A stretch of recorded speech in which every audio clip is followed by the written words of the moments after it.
Muy buenos días. Bien, como no puede ser de otra manera, hoy vamos a celebrar la cuarta conferencia, coloquio de este ciclo de la Peña de los de José y Juan, y finaliza y concluimos con la entrega del premio Luis Fernández Salcedo a la mejor ganadería, la ganadería más encastada de la Feria de San Isidro del año 23, que correspondió por una corrida que se le dio el día 31 de mayo a don Santiago Domecq Bohórquez, y me acompaña en este momento su hijo, Santiago Domecq Martel, sí. Para que le entregue el premio, el trofeo, y sobre todo pues que entable una conferencia, coloquio conmigo en algunas de las preguntas o lo que algunos de los miembros, muchos de ellos de la Peña de los de José y Juan, te quieran hacer. Como más importante, yo creo que estamos abiertos a hacer un ambiente muy relajado, con lo cual no tardaremos mucho y luego dejaremos que nos hagan algún tipo de comentario, pregunta y demás. Yo, para poner en el contexto del premio que te vamos a dar, es que me gustaría decir, y después de la conferencia magnífica de la semana pasada de Domingo González de la Cámara, de conocer y saber quién era este hombre, Luis Fernández Salcedo. Luis Fernández Salcedo era bisnieto de uno de los ganaderos que comienzan a cambiar la historia de la ganadería de Bravo en nuestro país, que era Vicente Martínez, allá por finales del siglo XIX y primeros del XX. Este hombre fue el primero que reconoció la posibilidad de la casta que había en la Sierra de Madrid, en la Sierra de Colmenar concretamente, la casta gijona, comenzó a mezclarla, a ponerle algún toro de raza vasqueña, y consiguió un toro, bueno, gracias a unos raciadores que tuvo, básicamente el toro Diano, el toro Ramillete y el toro, otro toro, no me acuerdo, Vinagrero. Consiguió pues que allá por 1915, como también nos recordó el otro día, esta ganadería de Vicente Martínez se hizo la preferida de Joselito el Gallo, de Joselito. Y tan fue así que comienza la historia esta de cómo las grandes figuras del toreo comenzaban a lidiar los toros que más le interesaban o que específicamente le iban mejor a sus características. Todo esto no finalizó ahí. Pues este hombre, la ganadería de Vicente Martínez durante la Guerra Civil Española fue esquilmada en la sierra, aquí en Colmenar, y él, cuando le correspondió o hubiera correspondido ser el ganadero, se vio en la circunstancia de que era un hombre sin ganadería, un ganadero sin ganadería, porque, como os digo, Vicente Martínez desapareció con la Guerra Civil. Bueno, él se dedicó era ingeniero agrónomo, se dedicó a diferentes proyectos, algunos de ellos relacionados con la fiesta de los toros, básicamente, y fue un gran escritor. Uno de sus libros más importantes fue Las leyendas del viejo mayoral, y también tuvo otra circunstancia que en este foro hay que comentar sin lugar a dudas, es que él, junto con otros dos compañeros, Adolfo Bollaín y Manuel Vaquero, en el año 1951 crearon esta peña, la más antigua de España, junto con la Peña Cocherito. Pues una de sus maneras de rendir a la manera de ver los toros de Luis Fernández Salcedo, creó hace unos años el premio a la corrida, seguramente Pedro me podría decir, no a la corrida más brava, no a la corrida de más clase, no. Nosotros reconocemos a la corrida más encastada. Y en este sentido yo creo que el premio del año pasado, del año 23, correspondió en una votación que hicimos los miembros de la Peña a Santiago Domecq por las características que tuvo esta ganadería, esta corrida, que fue básicamente encastada con la guinda de un toro, el toro quinto de Fernando Adrià, que tenía todas las circunstancias de lo que significa un toro en la Plaza de Toros de Madrid. Bueno, y como consecuencia de todo esto, pues te vamos a reconocer el esfuerzo, el trabajo, la dedicación que has hecho en tu ganadería, y comenzamos a hacer un debate de todo esto, ¿no? Un comentario. Yo, si te tuviera que preguntar, lo primero que te preguntaría sería que nos contaras algo de tu ganadería de antaño, no de ahora, de dónde viene, cómo es la procedencia, cómo empezasteis a hacerla, si consideras que ya Santiago Domecq, que ya te digo que en la Plaza de Toros de Madrid tiene un reconocimiento especial a ese tipo de toro que habéis creído crear, si tú le ves que tiene algunas diferencias con otros encastes de ganadería Domecq, Victoriano del Río, Juan Pedro Domecq, García Grande, bueno, comienza cuando tú quieras. Bueno, vale. Esto sería como una alternativa que le doy yo, y por eso me han puesto a mí, porque soy el más viejo y eres el chaval emergente, figura de los próximos ganaderos, y por eso estoy aquí abriéndole la plaza. Bueno, pues en primer lugar agradeceros a la Peña, lo de José y Juan, pues este premio, ¿no?, a la corrida más encastada de San Isidro del año pasado. Dar las gracias en mi nombre y en el de toda mi familia, ¿no?, mis padres y mis hermanos y todo el equipo. Y bueno, volviendo a tu pregunta, mi padre empieza a ser ganadero con tan solo 18 años, en el año 83, este año cumple 41 años, y empieza comprándole el hierro a los hermanos Núñez, el hierro actual que tenemos, y una punta de vacas y 3 sementales de Rincón y Villamartoriz en Núñez. Y con eso empieza, seguidamente adquirió 2 lotes de Herala sin tentar de Jandilla y 3 sementales de Juan Pedro Domecq. Ya de ahí nace lo que viene siendo la base, ¿no?, de la ganadería, perdón, y un lote de vacas de Torre Estrella. Y posteriormente, junto a Victoriano del Río, adquieren 1/3 de la ganadería del torero, a la muerte de mi tío Salvador. Y bueno, pues ese sería un poco lo que es la base de la ganadería. Diríamos que sería mayoritariamente Domecq, pero con un reducto grande de Núñez. Una pregunta Santiago te daría, y en una ganadería que viene de los años 80, ¿no?, primeros de los 80, o sea que han transcurrido casi 20 años, 40 años, 41 perdón. años. ¿Tú sigues pensando que es una procedencia o que ya vosotros, esto es un encaste propio? ¿Tu padre ha trabajado para tener un carácter de identidad diferente de otras ganaderías Domecq? Por un lado, podríamos decir, o sea, que cada ganadería realmente, cuando llevan ya a partir de 15 años de un ganadero, se hace una ganadería totalmente distinta a su encaste, yo creo, y no te diría a lo mejor como un encaste propio, porque un encaste parece que no, que es algo cerrado, ¿no?, consolidado, que no acepta incorporaciones de otras sangres, y nosotros estamos abiertos totalmente a otras ganaderías y a otros encastes si se diera el caso, ¿no? Pero es cierto que el encaste Domecq ahora mismo para nosotros creemos que es el que puede dar los resultados o que nosotros vamos buscando, ¿no?, o el tipo de embestida, pero es cierto que si por lo que sea tuviéramos acceso a otros toros que nos gustasen de otros encastes, no tendríamos ningún problema en echar sementales de otros encastes. Por eso te diría que no es un encaste, no nos consideramos un encaste cerrado. Y una pregunta que tenía igual, ¿tú podrías especificar cuáles son los valores diferenciales del encaste tuyo, vamos, de la ganadería Santiago Domecq versus otras de Domecq? Por ejemplo, te pregunto, de las que conocemos más aquí, Victoriano, bueno, más porque se han vivido más, Victoriano del Río, García Grande, Domingo Hernández, Juan Pedro Domecq. Pues... ¿En qué os habéis querido separar y en qué os habéis querido identificar? Bueno, has nombrado ganaderías muy importantes, ¿no?, ganaderos figura, y es cierto que uno aspira, ¿no?, a estar ahí.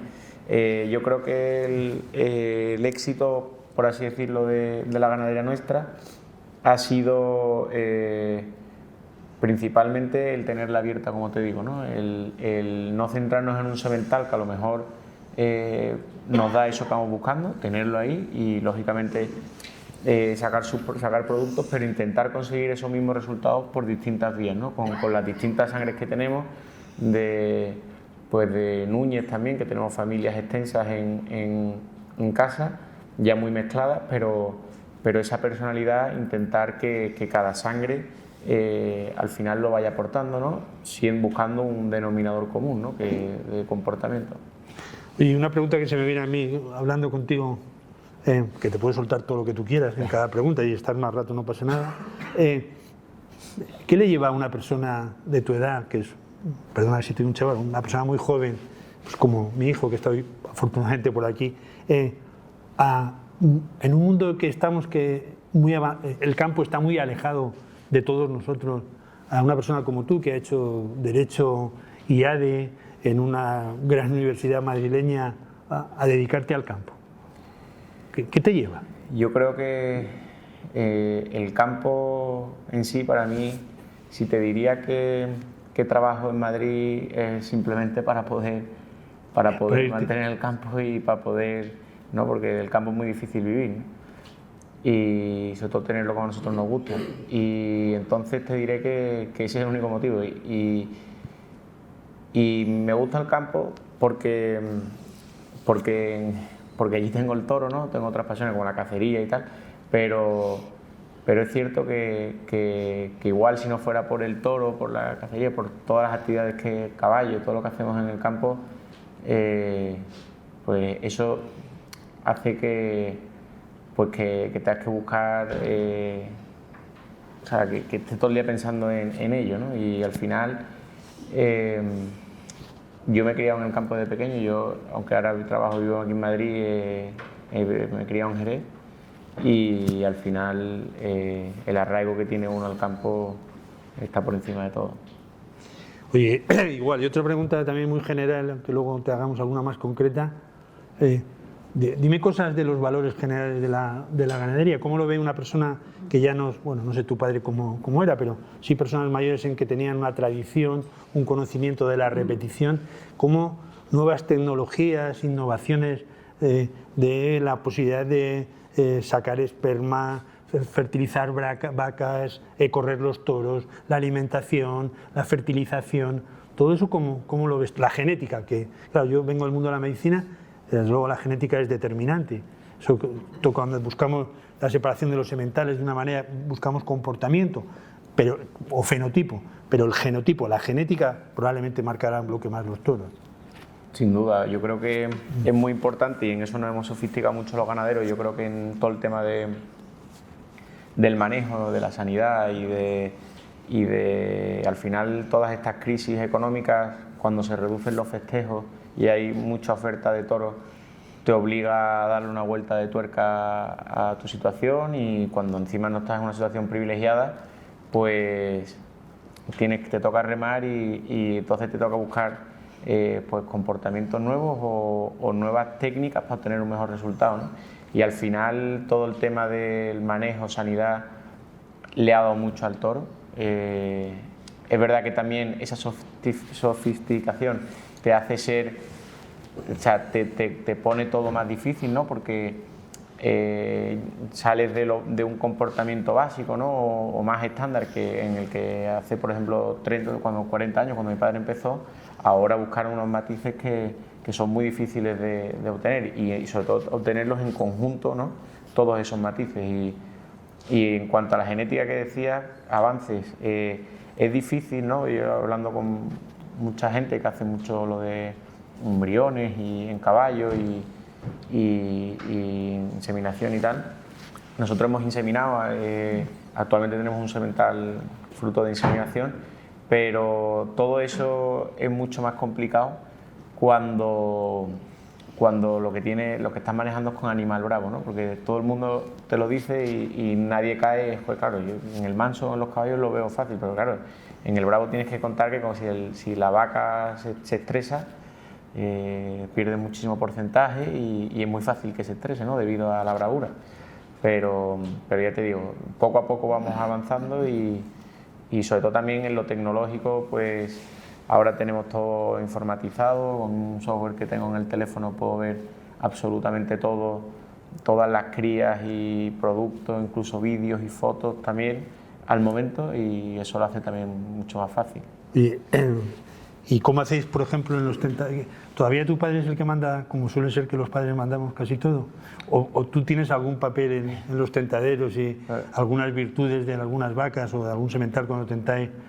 Mi padre, otros hermanos, que me imagino. Mi padre es tremendamente generoso Y bueno, aparte que la ganadería la ha hecho él y tal, en el momento que empecé a mostrar, porque mis hermanos o sea, son partícipes de la ganadería, pero quizá menos proactivamente, ¿no? Y al final yo cuando empecé, empecé a demostrar la afición, mi padre muy generosamente me dio muchos sitios. Quizá eso también haya favorecido a que hoy en día tengan más afición que si cabe. Y bueno, pues mis funciones principales quizás sean, pues mi padre me deja hacer los lotes, a hacer cribas de alguna vaca que no haya gustado. Todo ello comentado con él y supervisado por él, y comentando, intercambiando opiniones, y en los tentaderos pues me deja apuntar a mí, pero lógicamente estamos sentados al lado, o sea, compartimos impresiones y... Pero tu padre está encantado contigo. Sí, sí, la verdad que estamos... ¿Tú eres el mayor? Yo soy el tercero. Bueno, es que para un padre que tiene en los mundos que vivimos, que tiene una explotación de estas características, desde luego, que tenga un hijo que le guste y que sienta la pasión que tú parece que transmites, pues seguramente estará encantado, y ya te auguro yo que te va a dejar casi todo en cuanto pueda. Mira, y otra pregunta, puedes contestar de lo que te voy preguntando o de lo que tú quieras. Vale. Una pregunta te haría yo, ¿cuál es el factor que vosotros creéis que prácticamente desde la pandemia, o por lo menos en la Plaza de Toros de Madrid del año 19, que muchos de los que estamos aquí lo recordarán porque fue aquel año que vino una corrida de toros, uno de los que toreó el Fandi, toreó Aguado y el otro no recuerdo quién era. El caso es que salió un toro bueno, muy bueno, y esa corrida también esta peña estuvo en la votación final para decidir que era la corrida más encastada. Pues prácticamente del año 19-20 en una plaza como Madrid, con la corrida del 23, ¿qué habéis hecho diferente para llegar a un buen momento y aquí os reconozcan? Pues eso fue en el año 2019. Yo creo que ahí mi padre siempre ha dado mucho miedo a Madrid, la plaza de Madrid.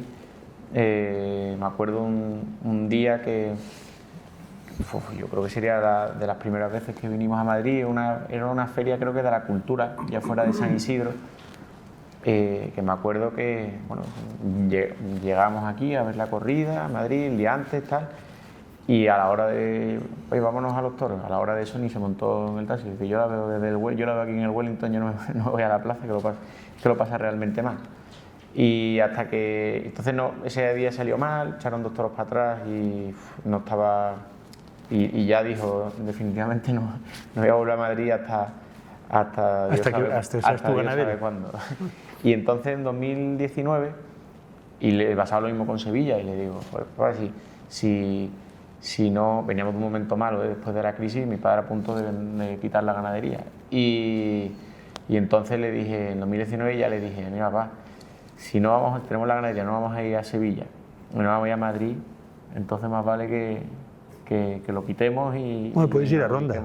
Sí, pero también, por eso te digo que entonces le convencimos. Digo, si no vamos a Madrid este año no vamos a ir ninguno, porque nos gustaba mucho la camada, había muchos toros de 2 sementales históricos y además de contrapío, o sea que entonces lo convencimos ahí, me apoyé en mis hermanos para convencerlo y bueno, salió bien. En Sevilla nos dieron el premio al mejor toro, le dio la vuelta al ruedo. Y claro, ya no quiere dejar de venir ni a Madrid ni a Sevilla. Ya cuando uno triunfa... ¿Y ahora qué haces de Madrid y de Sevilla? ¿Y por qué en Madrid os tratan mejor que en Sevilla? Bueno, te digo, para que la gente lo entienda, claro, en Madrid sí que el año pasado, pues premio que te damos que nosotros y mucha más gente. Sevilla, en el año 22, el primer año después de la pandemia que se hizo en abril, también tuvieron un toro extraordinario. Pero nunca habéis roto, digamos, el pasar fuera de una corrida de toros el año pasado, en el año 20, que casi este año es la primera continuada, pero muy lejos de Farolillo y muy lejos también de la preferia. ¿Por qué no reconocen más? Bueno, yo creo que el toro que toreó Cadaval en el año, no el de este año, el 22 fue un toro extraordinario, es una corrida buena. Sí, yo creo que en parte las ferias, ¿no? Las empresas la hacen, pero apoyándose mucho en los toreros, ¿no? Y yo creo que si no hay una figura del toreo que que decida apostar por la ganadería en Sevilla, pues lógicamente yo ahí, me lo decía ayer, ¿no? En Sevilla, pues al final, ¿qué matan las figuras? Pues matan las ganaderías de primerísima línea, ¿no? Y al final, pues para llegar ahí es cierto que los toreros en Sevilla lo cuidan mucho y hay que consolidar mucho una ganadería y muchas veces para que te la pidan, ¿no? Es que en Madrid viene es una corrida que la mata Talavante, y un torero muy emergente y también muy querido en Madrid, en este caso Borja Jiménez, en un día bueno. Pero entiendo que Madrid... Pues parece como si Madrid os hubiera reconocido más que Sevilla. Totalmente, o sea, pero es cierto que este año pues bueno, en primer lugar iban a hacer una corrida de los triunfadores, ¿no? Con Borja, Talavante y Fernando Adrián. Finalmente Fernando Adrián no consiguen ponerse de acuerdo y entra Uceda Leal, ¿no? Al final es cierto que Madrid nos ha sabido reconocer pues la corrida del año pasado, y también es cierto que en Sevilla no ha habido una tarde tan rotunda como la del año pasado en Madrid, ¿no? Y yo creo que eso es lo que puede marcar un poco el antes y el después. Como también es cierto que Ramón Valencia en el año después de la pandemia, 2021, después de los dos, bueno, después de la corrida de... Ahí salió un toro que toreó Cadaval y el año pasado uno que toreó Álvaro Lorenzo. Pues, exactamente, pues después del toro, el año de los dos indultos del Sanlúcar y en Algeciras, en Sanlúcar por el Juli, y que fue mano a mano con Aguado, que fue buena la corrida, y después el indulto de Roca en Algeciras, que lo apoderaba Ramón, llamó a mi padre y le dijo que si Madrid, una corrida que teníamos reseñada para otoño, salía bien, Madrid y Sevilla, que teníamos ahí las ferias esas de Sevilla que se hizo en San Miguel, una feria extensa ahí en otoño, que teníamos un cartel con Pereira, Juli y Luque, que si salía bien el año que viene íbamos 2 tardes a Sevilla, ¿no? Padre le dijo que no quería ir 2 tardes, y con una ya tenía suficiente. Pero sí, fíjate, o sea, después cierto es que no salió bien ni la de Sevilla ni la de Madrid, pero esa fue la llamada de Ramón, o sea que yo creo que ahí si hubieran salido las cosas de otra manera, sobre todo aquí en Madrid con la corrida que trajimos, que finalmente no se pudo lidiar y se lidió en Bilbao el año siguiente, que fue muy buena en Bilbao, pues, y la de aquí fue un desastre, pues yo creo que hubieran cambiado bastante las cosas.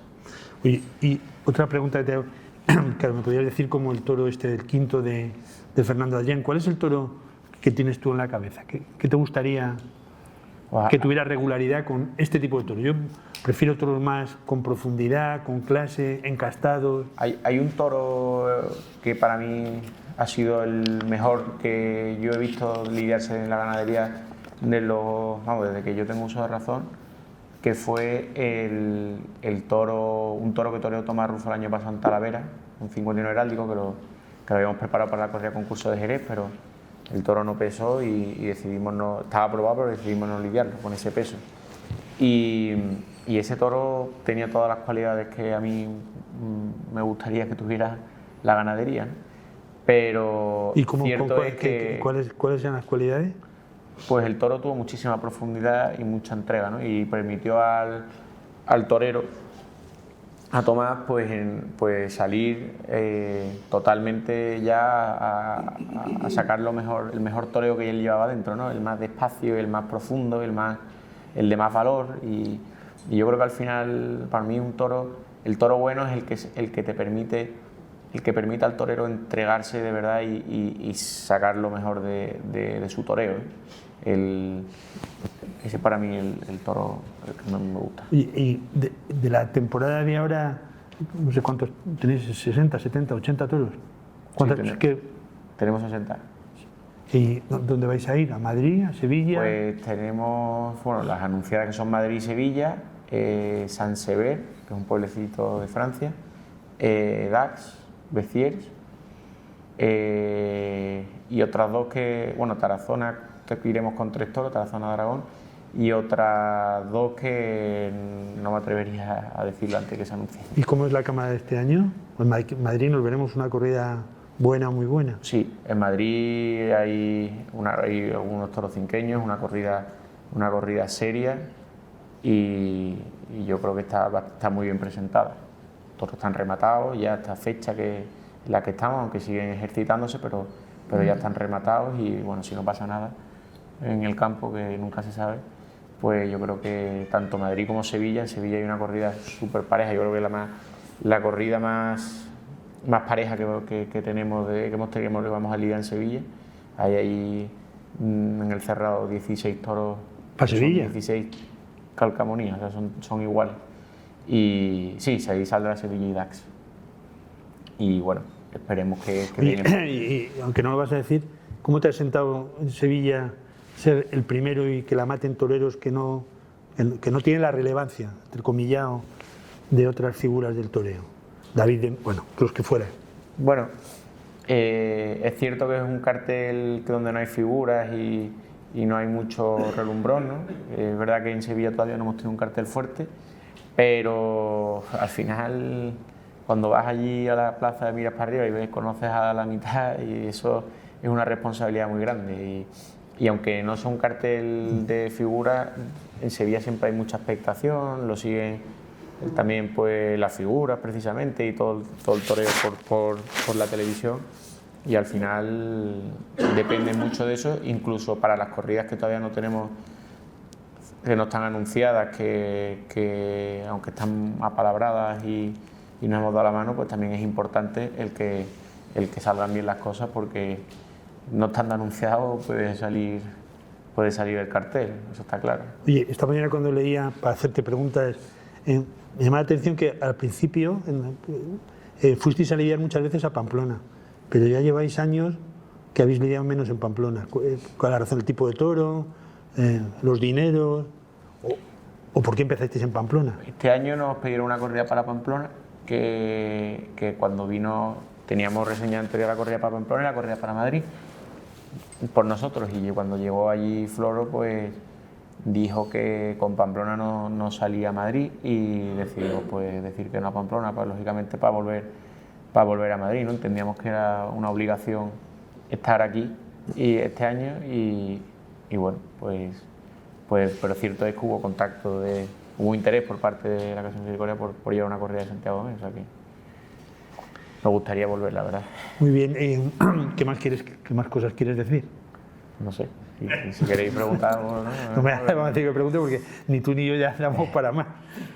¿Queréis hacer algún comentario o pregunta? Yo quería preguntarle, entiendo que en la ganadería de que se inició hace 40 años hay vacas y sementales que provienen de Carlos Núñez, vacas y sementales que provienen de Jandilla, vacas y sementales del Torero, vacas y sementales de otros.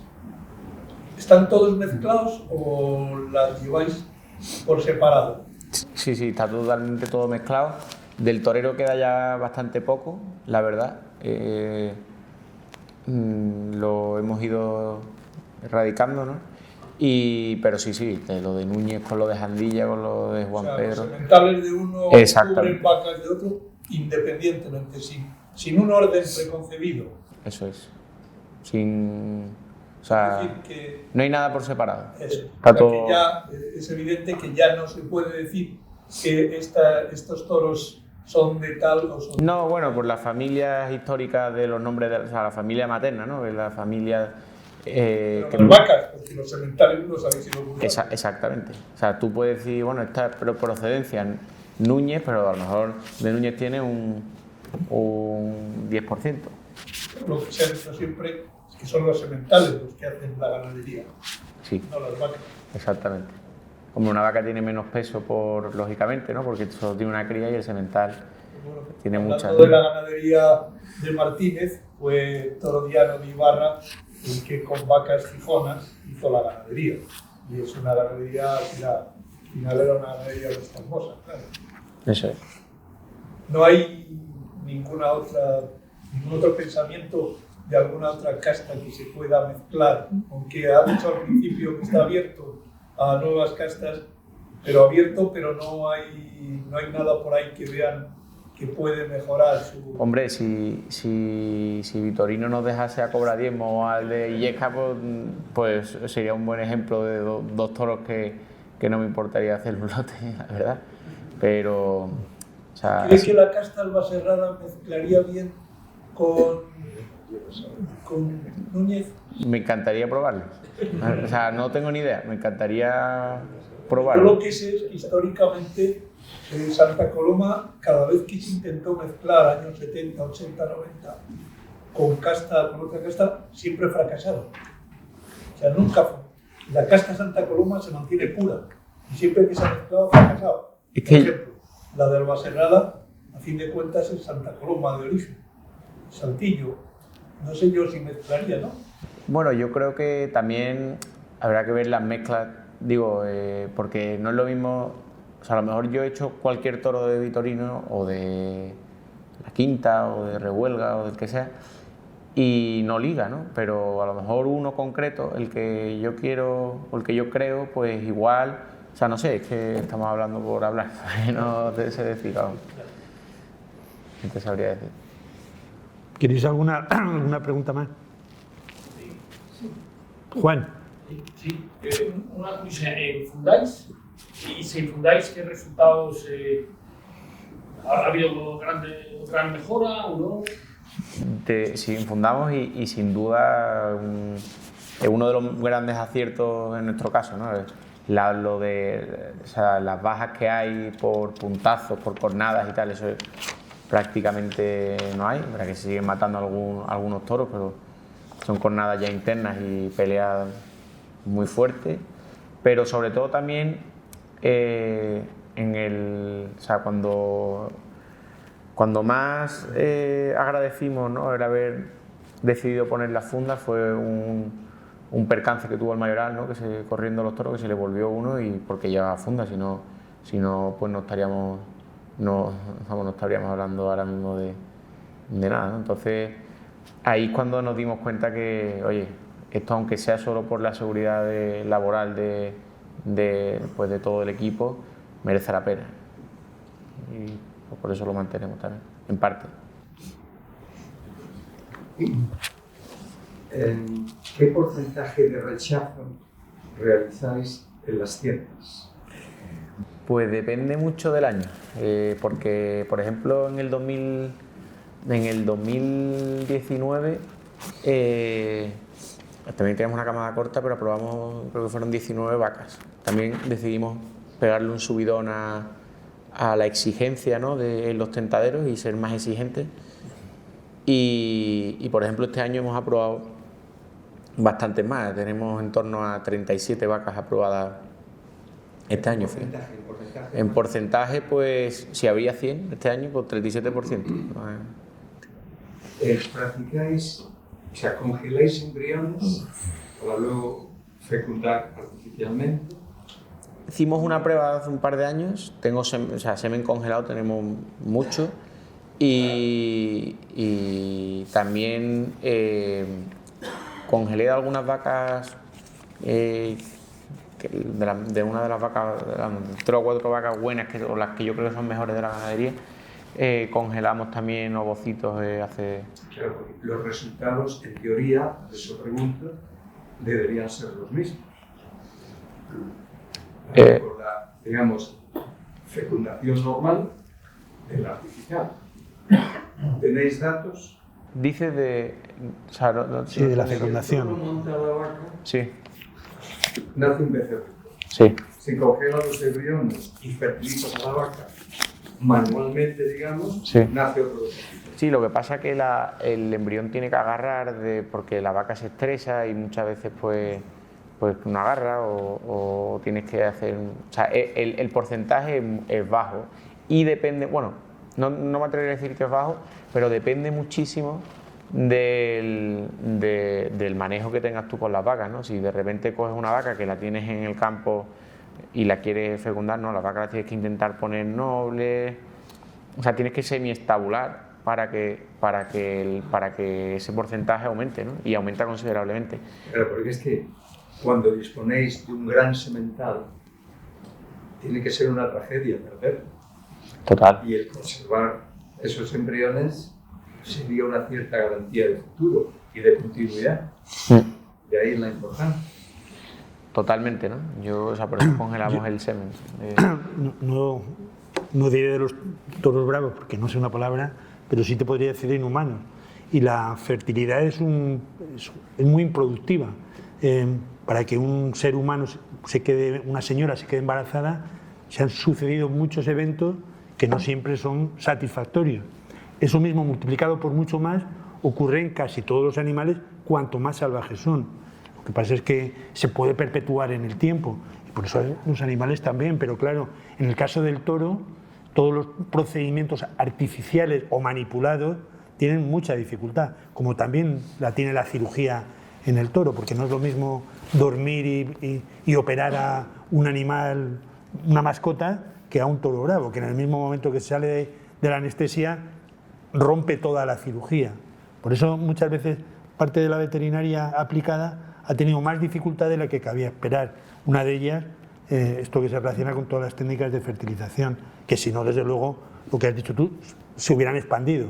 Es decir, habría muchos animales que podrían hacer una fertilización in vitro para conseguir que con vaca buena o bocitos o con toro bueno esperma conseguir el éxito que tenían. Bueno, eso en el toro bravo, independientemente del dinero, no se ha conseguido. Yo creo que, como él ha dicho él, porque es un animal que es fiero, es salvaje, y eso hace todo mucho más difícil. Sí. Por último,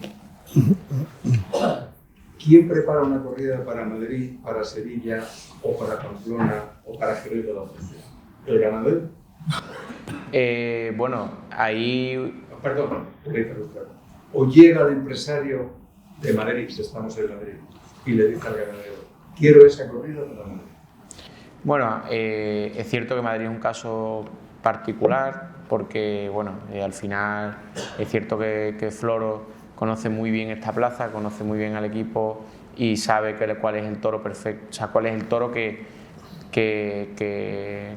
pasa en Madrid y el que no, ¿no? Y yo creo que ahí, pues ahí sí nosotros tenemos nuestra corrida reseñada, ¿no? Nosotros también sabemos qué toro es el que trae a Madrid a cada plaza, y en general lo que solemos hacer con todos es, te llaman, ¿no? Oye, ¿tiene una corrida para que puede valer para el puerto?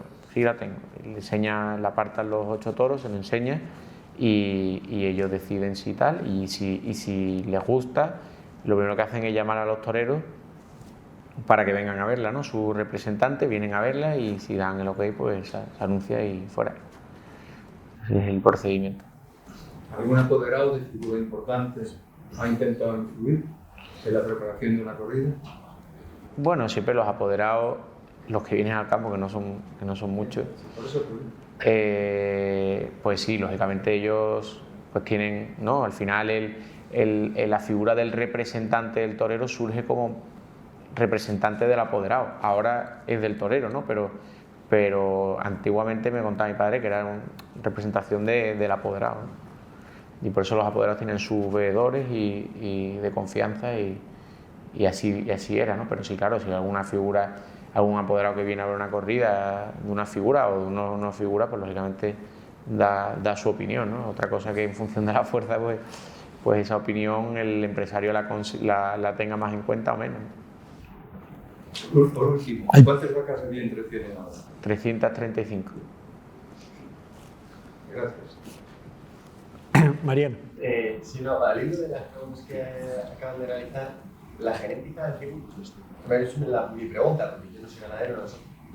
Lo que creo es que la genética te puede guiar, pero al final no es una ciencia exacta, ¿no? Pero si no, como preguntaba ese señor, pues el torino, si a los de los toros que he hablado antes, pues le congela semen, podría tener garantizado el éxito del resto de su vida, y no es así, ¿no?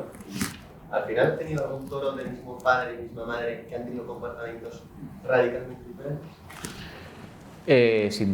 Sin duda que los ha habido, y al igual que comportamientos muy parecidos, ¿no? O ya no parecidos, pero con gran resultado ambos, ¿no?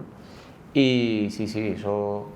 pero al final lo de congelar semen y echar semen de toros antiguos que te han dado buen resultado, al final, como esto evoluciona tan rápido y yo creo que el objetivo de cualquier ganadero es que cuando tiene un semental bueno es sacarle muchos sementales, y esos sementales, esos hijos, pues son ese semental mejorado, ¿no? O porque tú crees que ha mejorado, y entonces pues los grandes sementales lo han sido porque han tenido muchos hijos dando bien, y esos hijos pues dan otros hijos, y al final es lo que nos lleva a de sementales históricos, ¿no? Que ahora mismo a lo mejor no servirían, pero que ese se ha ido evolucionando, se ha ido seleccionando, y ahora mismo pues sus descendientes son mucho mejores, ¿no?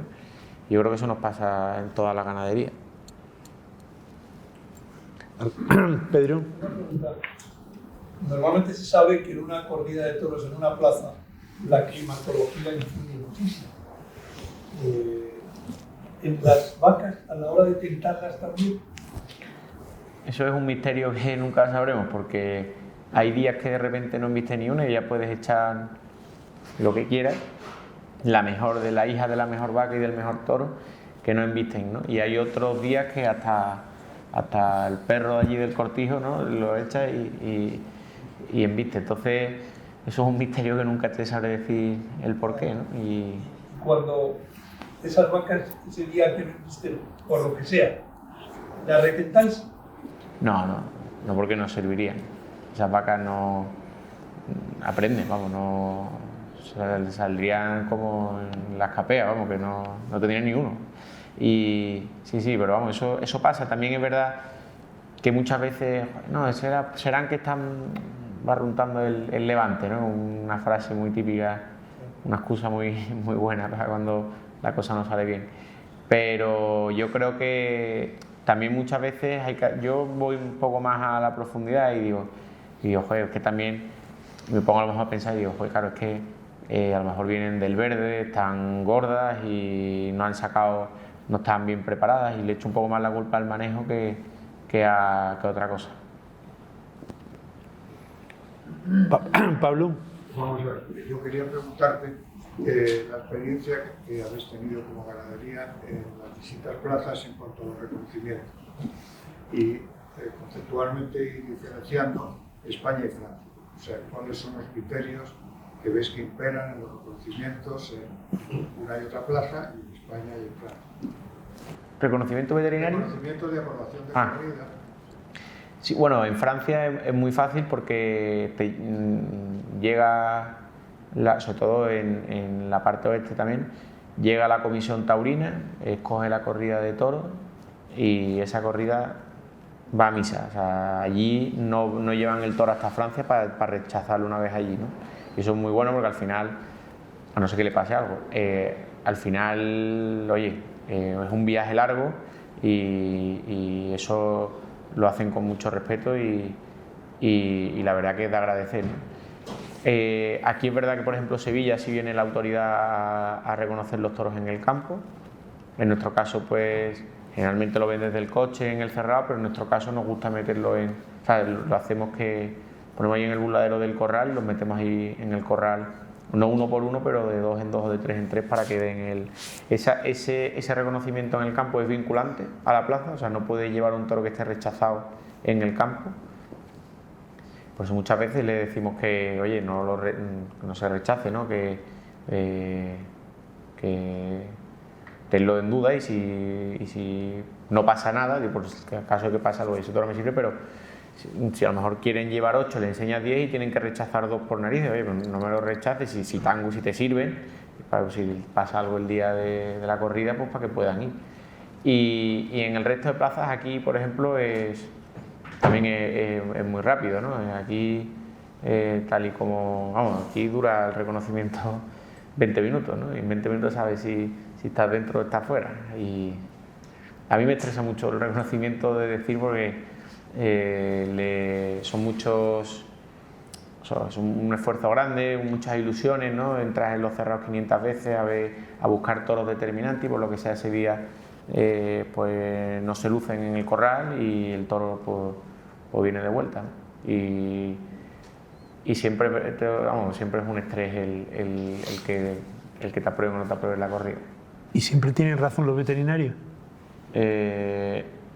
A mi criterio muchas veces no, bueno, o varias veces no, y otras veces pues sí, y además, pero o sea, cuando tiene la razón es verdad que lo tiene, ¿no? Y muchas veces ya no solo uno, ¿no? Sino, oye, hay mucha gente que ve las corridas y mucha gente que quiere traer determinados toros por X motivos, y pero tampoco se puede atropellar la razón. Pero en otros casos no se entiende. Bien, oye, ya para ir acabando, ¿cómo ves tú la ganadería y el campo? Dos sectores que están en crisis de alguna manera. ¿Cuáles son tus propuestas? Unas económicas, otras culturales, otras sociales. Yo creo que... O sea, es difícil, bueno, si ahora a uno le dicen